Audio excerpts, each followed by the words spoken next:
माँ शारदे को प्रणाम। आज मेरे लिए बहुत खुशी का पल है कि आप सब लोग की पावन मेरी दो पुस्तकों का इस गरिमा में मंच के द्वारा लोकार्पण हुआ है। ये मेरे सौभाग्य का विषय है। गरिमा में मंच और प्रबुद्ध सभागार में उपस्थित मेरे सभी आत्मीयजनों का हार्दिक स्वागत है। समय का सम्मान करते हुए सिया राम में सब जग जानी, करम प्रणाम जोड़ कर पानी, बाबा तुलसी की इस पंक्ति के साथ आप सबके हृदय में स्थित राम भक्त को प्रणाम करते हैं। आज माँ शारदे की कृपा से दो कृतियों का जन्म हुआ, जिसको लिपिबद्ध करने का दायित्व प्रभु आशीष से मुझे मिला। पहले कहानी संग्रह में समय समय पर घटित घटनाओं से उत्पन्न हुई कथाएं हैं, जिनके विषय में मेरी समीक्षा बताएंगी।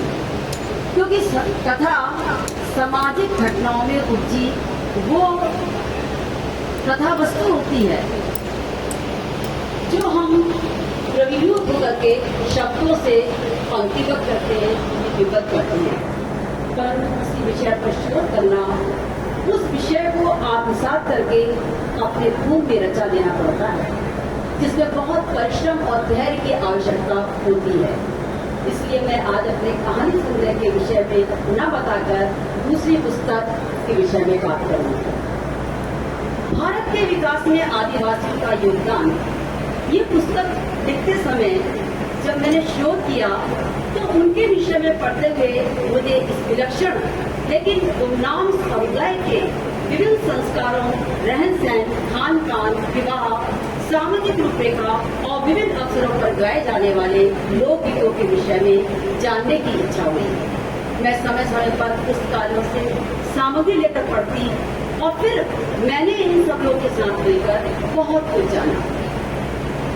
इस पुस्तक में उन लोगों के साथ गुजारे हुए मेरे वो पल और अनुभव हैं। भारत में बहुत सारी जातियां और उपजातियां हैं।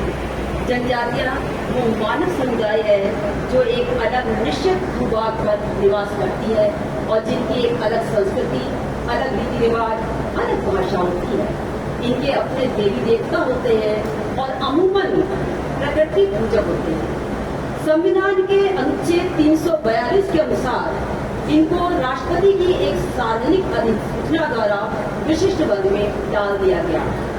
इन्हें असभ्य, निरक्षर कहना पूरी तरह अनुचित और अव्यवहारिक है, क्योंकि सभ्यता का पैमाना केवल डिग्री और सर्टिफिकेट नहीं होते, बल्कि अपने वातावरण के साथ कितनी कुशलता और योग्यता के साथ समायोजन किया जाए, यही ज्ञान और बुद्धि के मानक होते हैं। भारतीय जनजातियों का मूल स्रोत कभी देश के संपूर्ण भूभाग पर फैली ऑस्ट्रेलियाई तथा मंगोल जैसी प्रजातियों को माना जाता है।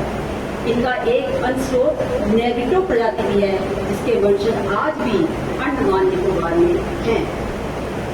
जनजातियों का प्रकृति की हरी भरी गोद के साथ घनिष्ठ संबंध है, लेकिन जनजाति लोकगीतों में सिर्फ प्रकृति ही नहीं परिलक्षित होती, ये गीत मानव सापेक्ष ही होते हैं। किसी भी समुदाय को समझने की सबसे बड़ी विशेषता है उसकी आत्मा अभिव्यक्ति, और लोकगीतों में लोक या उस समाज की आत्मा अभिव्यक्त होती है। लोकगीत जंगल के फूल की तरह वातावरण में उत्पन्न होते हैं और उसी वातावरण में इनका विकास होता है। पिंगल शास्त्र के अध्ययन के अभाव के कारण उनके गीतों में छंद शास्त्रीय का अभाव रहता है और छंद विधान के बंधन से मुक्त होते हैं। लोकगीत का प्राण तत्व लय है, इसलिए लोकगीत का गीत के निर्माण में लोकगीत लय को ही महत्व देती है।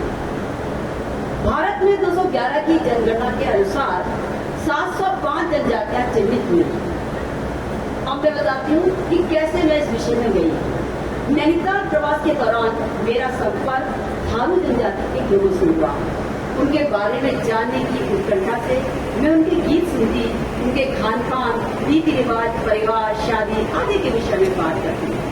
पहले तो मुझसे बात करने में दूर भागते थे, लेकिन संकोच करते थे, लेकिन धीरे धीरे वो मुझसे खुलते गए। एक दिन जब उनके मुखिया ने बताया कि अगर आपको सब कुछ जानना है तो आप खटीमा चलिए, मुझे उनका सहारा और ठिकाना मिला और मैं खटीमा जाकर उनके अलग अलग समूहों से मिली और बहुत सारी जानकारियाँ मुझे मिली। भोपाल अपनी बहन के घर गई तो वहाँ मुझे निमाड़ जिले की हरसूद तहसील में जाना हुआ और वहाँ पर कोरकुल जनजाति के साथ कुछ रोमांचक बातें हुई और उन पर लेने का मैंने फैसला कर लिया। नेपाल काठमांडू एक सेमिनार में जाने का अवसर मिला। वहाँ अभिमान सिंह राणा का चित्र देखा तो दंग रह गई, क्या खूबसूरती थी। फिर उसके विषय में जानकारी हासिल की तो पता चला ये मगर जनजाति थी। पहले तो मगर नाम सुनकर मुझे बहुत आश्चर्य हुआ क्योंकि पहली बार सुना था। फिर उन सबके साथ बातचीत करने से जो बातचीत हुई उससे मेरी लेखन की दिशा बदल गई। रायगढ़ के करोड़ीमल विश्वविद्यालय में पंडित मुकुटधर पंडित जी के 100वें जन्मदिवस पर बीच वक्तव्य देने जब मैं छत्तीसगढ़ गई तो वहाँ पंडो जनजाति की बस्ती में जाने पर पंडवानी के गीत सुनाते हुए मेरे मन में उन पर शोध करने का विचार पैदा हुआ और इस तरीके से 4 जनजातियों को मैंने अपने शोध का विषय बनाया। उन्हीं तिरस्मों में घूमकर जब मैंने इन पर बहुत से लेख लिखे और लेखन को एक नई दिशा मिली, पर इन लोगों से बातें करते समय अनेक बार मुझे बहुत जिल्लत उठानी पड़ी। लोग गायक मनमौजी होता है, वो तब गाता है जब उसका मन करता है। अगर आप उसका दबाव बनाए तो वो सशंकित होकर अनाप शनाप तोहमत लगाने लगता है। उनकी भाषा और मेरी भाषा में बहुत अंतर था, इसलिए बहुत से व्यवधान पैदा हुए। जब वो मैं उनसे बात करती थी तो बहुत कुछ उनको समझ में नहीं आता था और बहुत कुछ मुझको समझ नहीं आता था। क्योंकि महिलाएं बहुत लज्जालू और संकोची स्वभाव की होती हैं। कभी वो अपना मुंह ढक लेती थी और कभी मेरी तरफ पीट करके वो गाना गाती थी या अपनी बात बताती थी। मैंने बहुत से गीत उनसे सुनकर देखे। जब वह गाती थी तो भाषा की जानकारी न होने का समझना और लिखना बहुत कठिन होता था। पर इन लोगों से बातें करते करते कुछ ऐसे बातें हो जाती थी कि वो कहते थे अब हम गीत नहीं सुनाएंगे, आप चलिए। हालांकि बहुत सत्कार करते थे, लेकिन इस तरह की बात भी कभी कभी कर देते तो उनको समझाती थी मैं, क्योंकि अगर आप उनके अनुसार नहीं चलेंगे तो आपको क्रिमिनल तक कह सकते हैं। ये अपने रीति रिवाज बताने में सुसंगत होते थे। खैर, बहुत मेहनत करने पर मुझे जानकारियां मिली और इस पुस्तक को लिखने का साहस नहीं किया। जीवन एक संगीत है। जीवन के विविध आयामों में संगीत की लय अपना प्रभाव छोड़ती है।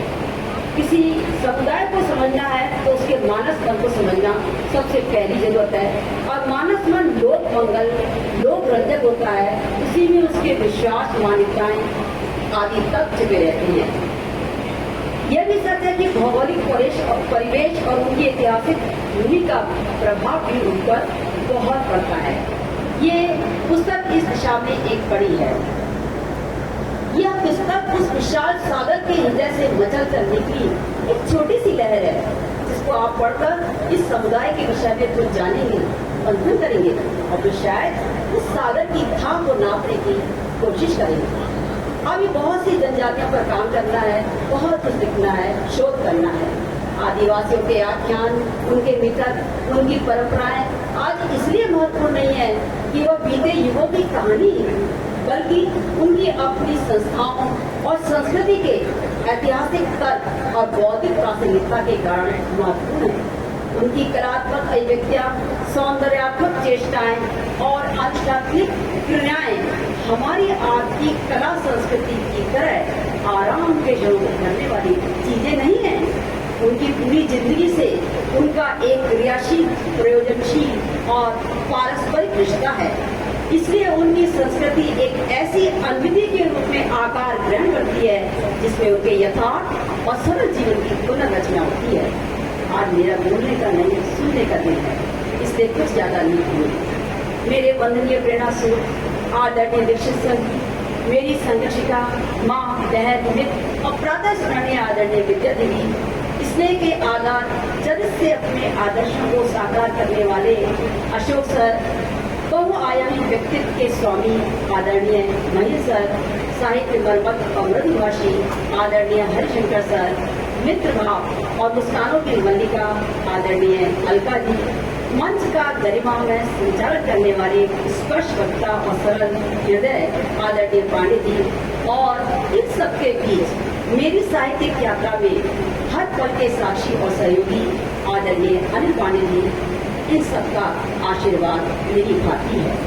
मेरी लोक मंगल में रति मति और गति बनी रहे, इस प्रार्थना के साथ पुनः आप सबका दिल से शुक्रिया, आभार, धन्यवाद। सभागार में जो बैठे हैं सब मेरे अपने आत्मीय हैं, और वो आप लोग के आने से मेरी जो औलाद है वो दुगना हो गया है। आप सबका नाम लेना संभव नहीं है। सबको मैं अपने तहे दिल से बहुत बहुत धन्यवाद, आभार कर सकती हूँ। जय हिंद।